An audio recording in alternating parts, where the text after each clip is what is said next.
welcome to today's edition of On Stage with A.C.T. Today we're sitting down and talking to new owner and artistic director Dennis O'Donovan. Dennis, thank you for joining us today. My pleasure. So, you are the brand new boss of A.C.T. That's got to be quite an intimidating thing to take over the legacy that someone else has left you. Well, I won't deny it's a fairly staggering challenge. I had a very high regard for Ed Wilhelms, the original owner and founder, and I can only hope to ably fill his shoes, but I'm committed to trying. Well, I've already seen, and then we've worked together as a team doing numerous things to promote the theater. You've definitely taken on quite the task in social media and print and the posters.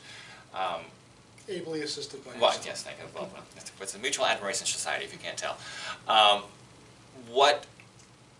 What was your inspiration to launch such a large-scale campaign, so to speak? Well, when I took over the theater for Ed, I was really concerned about making this theater a success. And we felt that the first year was successful, but we wanted to aim higher for the second year. And so I wanted to do everything I could possibly do to raise the awareness of the theater, to grow the audience, and to fill the seats for all of our performances. Well, it seems like we've done a great job with that. The ribbon cutting last week was quite a success and had quite a great turnout. But beyond your artistic eye for the theater in general, let's turn to the current production of him, which you are directing. Yeah. You stepped into the director's chair after Ed decided to step down, and so how has filling someone else's shoes been, other than directing? Has this been just as intimidating?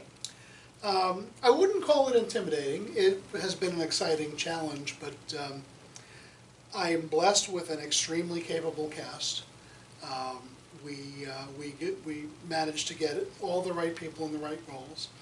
I was originally cast as Henry in the play before I became the director, and through some shuffling around and some new auditions and whatever, we filled the cast.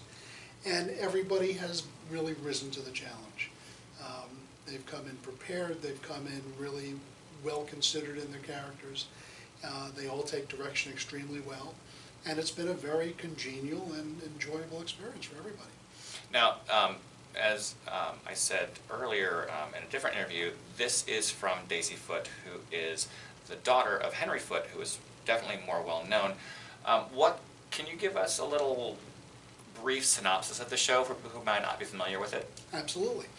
The show is really about a family, a brother and sister, who are struggling financially. Their father's sick, he's in a coma, and they care for their disabled other brother.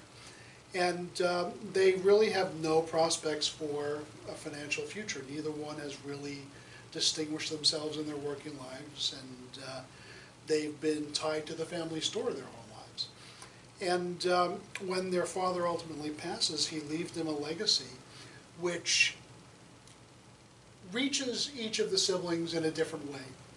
It reaches his son in one way, it reaches his daughter in a very different way, and that begins to set up a conflict between the two of them, which ultimately leads to a very interesting climax to the play.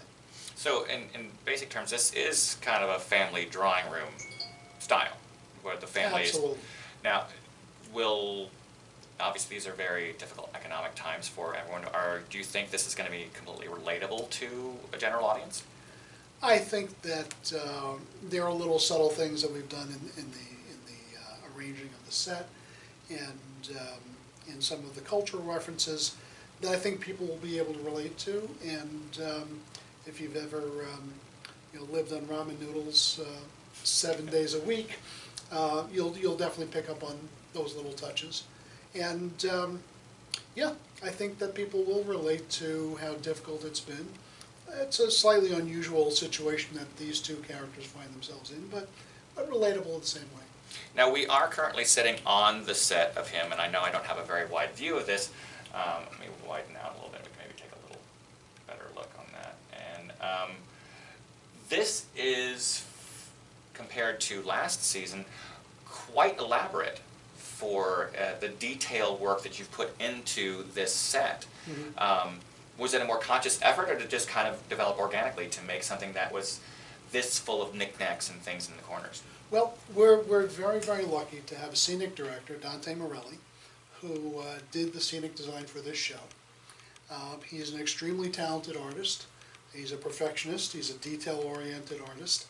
And we vary from one show to the next between shows that are more traditionally black box, a bare set, very few props, very little staging, and sets that are more evocative of a true environment.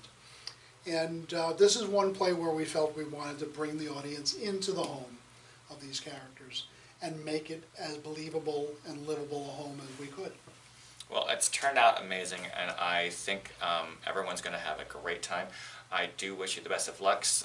You open next Friday? That's correct. So in just September 25th. September 25th, just over a week. That will be Him by Daisy Foote. And Dennis, thank you so much. It's been a pleasure, and we'll see you next interview.